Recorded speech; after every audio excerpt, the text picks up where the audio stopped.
जी। हरे कृष्ण गुरुजी, हरे दंडवत कृष्ण। प्रणाम। गुरुजी, आपसे ना ये प्रश्न था कि अब मेरे ना पिताजी नहीं रहे, तो वो ना 3 मंथ से ना उनको पैरालाइज था। तो एक दिन पहले, मतलब वो 18 अक्टूबर को एक्सपायर हुए थे, तो 17 अक्टूबर को नाइट में ना वो कह रहे थे कि वो आपसे मिलना चाहते हैं, वो अच्छा। आपसे हरि नाम लेना चाहते हैं। तो रात में बस मैंने उनको ना, उनकी ना शुगर लो हो गई थी, तो मैंने उनको अच्छे से खाना खिला दिया था, शुगर उनकी फिर कंट्रोल में आ गई थी। बट रात में ना मतलब रात में वो सो रहे थे, तो फिर ऐसी सोई रह गए थे। तो कार्तिक महीने का सेकंड डे था उस टाइम ना, मेरी माँ ना पूजा करने गई थी मंदिर में, और मैं ना शिव पुराण का ध्याय कर रही थी। तो फिर पिताजी ने ना मेरा नाम लिया, तो फिर उनके प्राण फिर निकल गए, मेरा नाम लेके उन्होंने अपने प्राण उनके निकल गए। तो उनके जाने के बाद ना कई जितने हमारे रिलेटिव्स थे ना, तो उन्होंने मुझ पे ब्लेम डाला कि मैंने अपने पिताजी को मारा है। तो क्या एक बेटी अपने पिताजी को मार सकती है? तो कहने वाले कहते रहे हैं, इसमें आप क्यों इतना सीरियस हो रहे हैं? कहने वालों का काम क्या है? कहना, कहने दो। आप बिल्कुल इस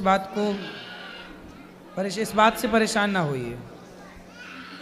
मेरा कोई भाई भी नहीं है, तो उनका संस्कार पिंडदान ये सब मैंने ही किया था। तो ठीक है। जब मैं हरि नाम करती हूँ। ए बेटा, बच्चे को थोड़ा घुमा दो ले जाके, बाहर काहे रोला रहे हो?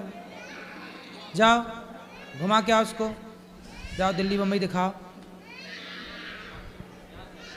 जब भी मैं हरि नाम करती हूँ ना, तो मुझे ना वही सब याद आता है कि मैंने उनको कैसे अग्नि दी थी, उनके आँख भी खुली हुई थी और मैं उनके आँखों में शहद डाल रही हूँ, पिंडदान कर रही हूँ। तो वो जो सब चीज़ें हैं ना, वो भूल नहीं पाती मैं। कोई बात नहीं, भुलाना तो पड़ेगा। इन सब चीज़ों को याद रखने से भी क्या फ़ायदा है? कैसे भुलाऊंगी मैं? कथा सुनिए, कथा सुनिए, इसी से भूलेगा। जो मृत्यु है वो अटल सत्य है। हम सबको एक दिन मरना है। पिताजी आपके कितने साल के थे? 56। तो 56, ठीक है। आपके पिताजी की आयु इतनी थी, आप ये सोचो कि जब आप जन्म ली थी, आप छोटी थी, तब आपके पिताजी की मृत्यु होने वाली रही होगी। लेकिन भगवान ने किसी कारणवश आप लोगों के पुण्य के कारण इतने साल आपके साथ वो रह पाए, ये अवसर ईश्वर ने दिया। इसलिए हमें पॉजिटिव सोचना चाहिए कि भगवान ने हमारे साथ बहुत अच्छा किया। मैं तो राधा रानी से यही प्रे करके आई थी कि वो ठीक हो जाए। मैं तो इसीलिए उनको अपने पास लेकर आई थी पिताजी को। मुझे नहीं पता था कि 2 दिन में ही चले जाएंगे वो बहुत पहले चले जाने वाले थे आपके जन्म के बाद, लेकिन इतने वर्षों तक वो रहे, क्योंकि कोई पुण्य था जो इतने वर्षों तक रखा। लेकिन जब उनको टाइम पूरा हुआ, समय सबका आता है। स्वामी विवेकानंद जी एक कम 40 साल की उम्र में चले गए, 39।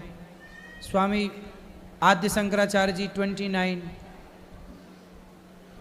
इतनी कम आयु में सिधार गए, भगवत धाम चले गए। तो भगवान के धाम में कोई कब चला जाए ये हम और आप निश्चित नहीं करते, डिसाइड नहीं करते। ईश्वर के यहाँ से सब फिक्स होता है। जन्म विवाह मरण गति हुई, जहाँ जस लिखा तहाँ तस हुई। इसलिए परेशान नहीं होना, केवल कथाएं सुनो, बचा हुआ जीवन अच्छे काम में लगाओ, सब भगवान की सेवा करो, खूब बढ़िया से। क्या वो मुझे अब कभी नहीं मिलेंगे? किसी रूप में कभी नहीं आएंगे वो? क्यों मेरे नहीं पास? मिलेंगे? गुरु के रूप में पिता ही होता है। माँ है आपकी, तो माँ के रूप में माँ बाप दोनों हैं, ये समझो। माँ में भग पिता को देखो और गुरु में अपने पिता का दर्शन करो। गुरु पिता ही होता है। हरे कृष्णा। हरे कृष्ण। गुरु जी राधे राधे। जी, आपके जी, चरण जी, कमलों जी। में मेरा प्रणाम। गुरु जी, मेरा एक प्रश्न है कि मेरे पति 5 महीना पहले ही गुजर गए, लेकिन मैं आपकी कथा बहुत प्रेम से सुनती हूँ। उससे बहुत हमको मन में शांति हुई है। ठीक है। शांति हुई है। आपका कथा मैं बहुत प्रेम से सुनती हूँ। प्रश्न क्या है? गुरु जी, मेरे बेटा को, छोटे वाला, मेरे 2 बच्चे हैं। एक लड़के को तो नौकरी सही है, एक लड़का अपने बिजनेस किया, बिजनेस में उसको 10 लाख रुपया का घाटा लगा। फिर वो सर्वा नौकरी करने लगा। नौकरी में भी नौकरी लगती थी और छूटती थी। अब आप नौकरी बिजनेस ना जपो, आप सबसे मन हटाओ। बेटा बेटी अपना समर्थ हैं, कर लेंगे। आप केवल भगवान का नाम जपो। आप ज़्यादा चिंता, आप पुण्य करो। आप माँ बाप जितना पुण्य करेंगे, भगवान का जितना भजन, बच्चे उतने अच्छे होते चले जाएंगे। माँ बाप के पुण्य से बच्चों का जीवन अच्छा होता है। इसलिए आप भगवान में मन लगाओ, बच्चे अपने आप संवर जाएंगे। पेड़ की जड़ में पानी डालो, ऊपर पत्ते अपने आप हरे भरे हो जाएंगे। ऐसे ही है, माँ बाप ही वो जड़ हैं, बाढ़ हैं पूत पिता के धर्मा। आप भगवान में मन लगाओ। अब आप भगवान में मन नहीं लगा रही हो, बेटा मन लगा रही हो।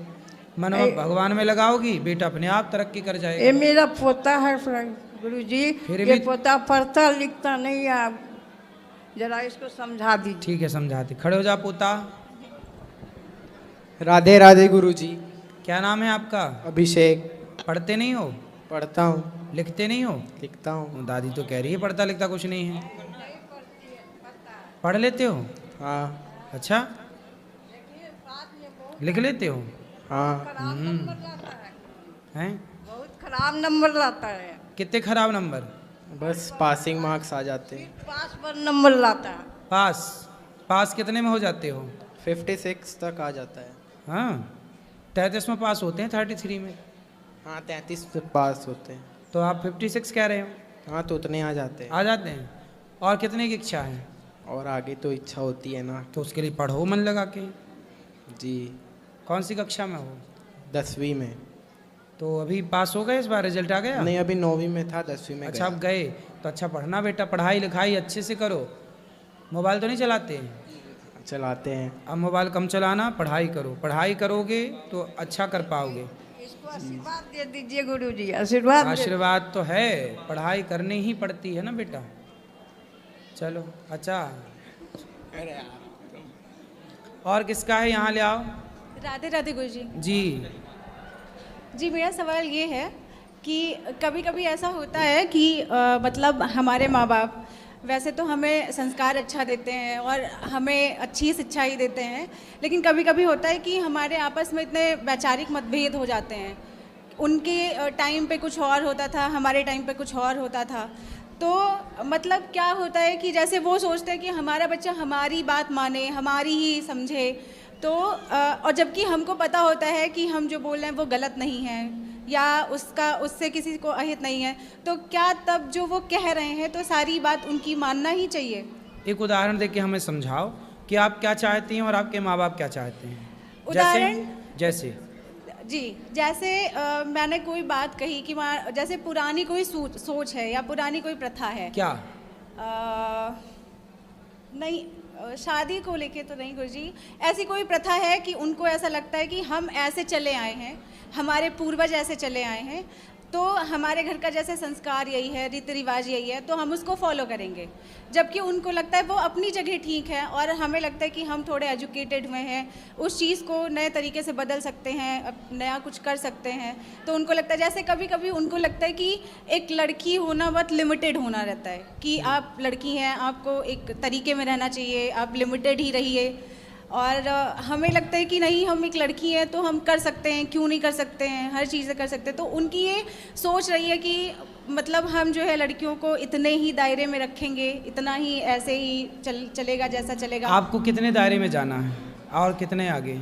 दायरे इन द सेंस गुरुजी की जैसे लगता है कि उनको लगता है कि बहुत ज़्यादा मतलब बाहर छूट नहीं देनी चाहिए और एक रहता है कि एक प्राइवेसी मेंटेन होनी चाहिए। तो ज़्यादा छूट, आप छूट चाहती हैं? छूट नहीं चाहते गुरुजी, जैसे लगता है कि कभी कभी हमारे घर में हो जाता है कि अगर हमको बाहर स्टडी के लिए जाना है तो हमारे घर में ये रहा कि नहीं, आप लड़की हैं तो आपको रहना चाहिए, नहीं बाहर जाना चाहिए, ये सारी चीज़। तो फिर आप स्टडी करने बाहर नहीं जाती? नहीं, मैं बाहर नहीं गई कभी, घर पे ही रही। जी ठीक है, तो आप क्या चाहते हैं कि आप भी बाहर जाती?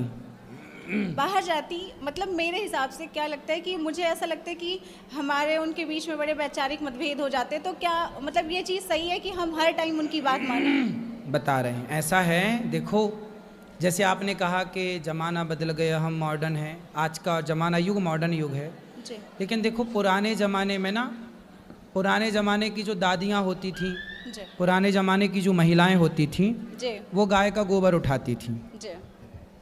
तो गाय का गोबर उठाती थी तो लोग कहते थे तो गंवार हैं। जी और आज की आप जैसी पढ़ी लिखी जनरेशन जो है ना, वो कुत्ते की पोटी उठा रही है जी और कह रही हम मॉडर्न हैं। तो गाय के गोबर से कुत्ते की पोटी तक पहुंच गए। गाय का गोबर उठाएं तो गंवार कहलाती थी, और कुत्ते की पोटी उठा रही हैं तो मॉडर्न कहला रही हैं। जी गाय के गोबर से उन्हें दुर्गंध आती है। अभी एक नेताजी ने भी बयान दिया कि गाय के गोबर में गौशालाओं से दुर्गंध आती है। गाय से उन्हें दुर्गंध आती है, जी जबकि बिल्ली की पोटी की कॉफ़ी पीना उनके लिए बहुत मॉडर्न है ये। तो आपकी माँ कहती है बेटा वहाँ मत जाओ, वहाँ मत जाओ। बहुत ज़्यादा आपकी माँ ना बहुत समझदार है। अभी एक लड़की ने आपने देखा मेरठ के अंदर, वो तो लड़की बहुत खुली दिल की थी, खुली दिमाग की थी, मॉडर्न थी। बोलो हाँ। लेकिन उस मॉडर्न लड़की ने अपने पति को काट काट के ड्रम के अंदर पैक कर दिया कि नहीं? ये आज़ादी है। आज़ादी ना पुरुषों को मिलनी चाहिए ज़रूरत से ज़्यादा, ना स्त्रियों को मिलनी चाहिए ज़रूरत से ज़्यादा। जी पतंग जो होती है ना आकाश में उड़ती है, लेकिन वो पतंग एक धागे से बंधी रहती है। जी यदि वो धागा टूट जाए या कट जाए तो पतंग आकाश में जहाँ थी वहाँ रह सकेगी? गिर जाएगी। जी आप यदि बेटा सुरक्षित हो, सुखी हो, तो बस आपकी जो माँ बार बार आपको रोकती टोकती है, उसका रोकना टोकना ही आपको आगे बढ़ाने में सहयोग कर रही है। वो रोक टोक जरूरी है। माँ बाप की रोक टोक खत्म हो जाएगी। सूपनखा को कोई रोकने वाला नहीं था। आजकल जिस लड़की को रोकने वाला कोई नहीं है, और लड़की यदि ना रुके माँ बाप के रोकने से तो देख लेना वो सूपनखा बन के ही लौटेगी। इसलिए बेटा रोक टोक जरूरी है। हाँ, अब बात करते हैं थोड़ी और। कुछ बातें ऐसी होती हैं कि माँ बाप पुराने रीति रिवाज को फॉलो करते हैं, ठीक है। माँ बाप की वो बात मान लेनी चाहिए जो अच्छी है। जैसे कि एक छोटा आपसे मैंने पूछा, जैसे उदाहरण दो। आप उदाहरण नहीं दे पाई, पर मैं एक उदाहरण देता हूँ। जैसे आप लड़की हैं, आप कहती हैं कि मैं व्यापार करूँगी, पर आपकी माँ कहती है नहीं तू व्यापार मत कर, तू नौकरी कर ले, जी फॉर एग्जाम्पल। जी तो यहाँ पर माँ क्या चाहती है, बाप क्या चाहता है कि नौकरी करोगे तो सेफ है, जाना है आना है, टाइम से महीने की 1 तारीख में पैसा आ जाएगा। अब व्यापार करोगी तो भागना पड़ेगा, घूमना पड़ेगा, पसीना बहाना पड़ेगा, ज़्यादा स्ट्रगल है।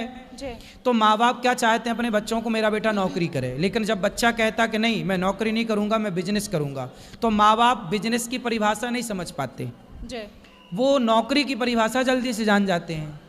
तो माँ बाप यहाँ पर इस बात के लिए गलत हो जाते हैं कि वो बच्चों को नौकरी करने के लिए पीछे पड़ जाते हैं, जबकि नौकरी नौकर है, बिजनेस मालिक है। जी जो बिजनेस करता है वो बड़ा होता है, जो नौकरी करता है वो छोटा होता है। तो आप यदि बिजनेस करना चाहती हैं और आपकी माँ यदि आपको नौकरी के लिए प्रेरित कर रही है, तो आपकी माँ तब गलत है, उस समय आप सही हैं। लेकिन आपकी पुरानी माँ कह रही है बेटा वहाँ मत जाओ, बेटा ये मत खाओ, इसका मतलब माँ सही है, आप वहाँ मत जाओ, वहाँ मत जाओ, इसलिए क्योंकि माँ जानती है कि लड़की वहाँ जाती है तो कैसी बन के आती है, क्योंकि उसे अनुभव है। आजकल लड़कियाँ, आप तो लड़की हो, आप बताओ, आजकल लड़कियाँ पढ़ने जाती हैं, पढ़ाई बुराई नहीं है, जी देश के बाहर भी जाती हैं और भारत के भी कोने कोने में जाती हैं, पर ये बताओ जी आजकल लड़कियां अपने माँ बाप को धोखा दे रही हैं कि नहीं? आपसे सवाल। बिल्कुल, मैंने तो देखा है अपने आसपास। देखा दे रही बिल्कुल हैं? देखा है गुरुजी। तो आपके माँ बाप भी तो ये सब देख रहे होंगे, तो उन्हें भी तो ये डर है कि मेरी बेटी मुझे धोखा ना देने लग नहीं, जाए। मैंने आज़ादी और स्वतंत्रता की बात ये इसलिए नहीं की कि मुझे रोक टोक से दिक्कत है, मैंने एक वैचारिक माइक मतभेद पास वाली में लो। बात की। माइक पास में। मैंने रोक टोक से मेरा कोई विरोध नहीं है कि रोक टोक कर रहे हैं, वहाँ न जाओ, ये ना जाओ, मतलब मैंने स्वतंत्रता के खिलाफ नहीं वो किया।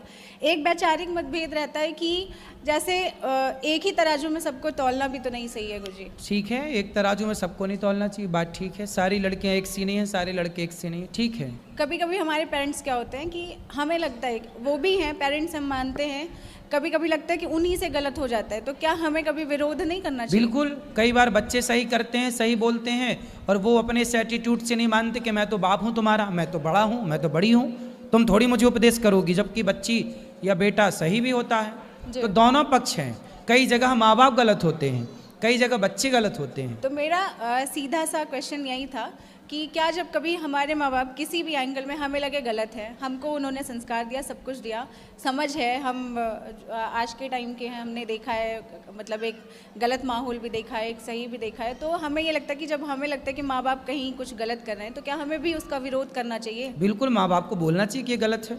कई टाइम आता है गुरुजी कि सब लोग बोलते हैं घर में ऐसे कि नहीं हम पिता हैं तो उसका विरोध मत करो, कहना नहीं चाहिए, एक दायरा होना चाहिए। नहीं, पिता है तो पिता को कमरे में बता सकते हैं कि पिताजी आप पिता हैं तो गलत है। जैसे प्रहलाद जी के पिता गलत थे, हिरण्यकश्यप बोले कि मैं ही भगवान हूँ, तो प्रहलाद जी ने अपने पिता को बोला कि आप गलत हैं, लेकिन उन्होंने पिता के खिलाफ कोई षड्यंत्र नहीं रचा, वो तो केवल अपने पिता को इग्नोर करके भक्ति की राह पर चलते गए। आप अपने पिता को समझाओ जी, समझाओ, समझाने से वो समझे तो ठीक है, वरना आप समझा ही सकती हैं और क्या कर सकती हैं। जी। अब वो गलती किस तरह की है, वो तो गलती सुनने से पता लगेगी कि वो गलती किस तरह की है। वो जनरल वे में भी हो जाती है कुछ। हाँ, तो फिर उनको समझाया जाए। और हर देखो, हमारे यहाँ कपिल भगवान बेटा हैं और देवहूति उनकी माँ है, तो पुत्र ने अपनी माँ को उपदेश किया। जरूरी नहीं है कि माँ बाप ही बच्चे को समझाएं, कई बार माँ बाप को बच्चे भी समझाते हैं और समझाना चाहिए। और माँ बाप को इस अभिमान में नहीं रहना चाहिए कि तू तो हमारा बच्चा, तू हमें क्या समझाएगा। नहीं, कई बार बच्चे हमें समझाते हैं, अच्छी बात समझाते हैं, तो हमें समझ भी लेना चाहिए, ये सही है। धन्यवाद गुरुजी, आशा है कि इस बात से उनको थोड़ा तो समझ में आ ही जाएगा आज। ठीक है, समझेंगे, जरूर समझेंगे। गुरुजी राधे राधे। जी जी। गुरुजी, पहली बात तो यहाँ आके हमें बहुत अच्छा लगा, आपके दर्शन मिलके, और यहाँ का आप जो अन्नदान और माताओं की सेवा कर रहे हैं, ये देख के हमें इतनी प्रसन्नता हुई। आज तक मैं साधु संत पे विश्वास बहुत कम करता था, क्योंकि पहले के जो थे कई साधु संतों को हमने देखा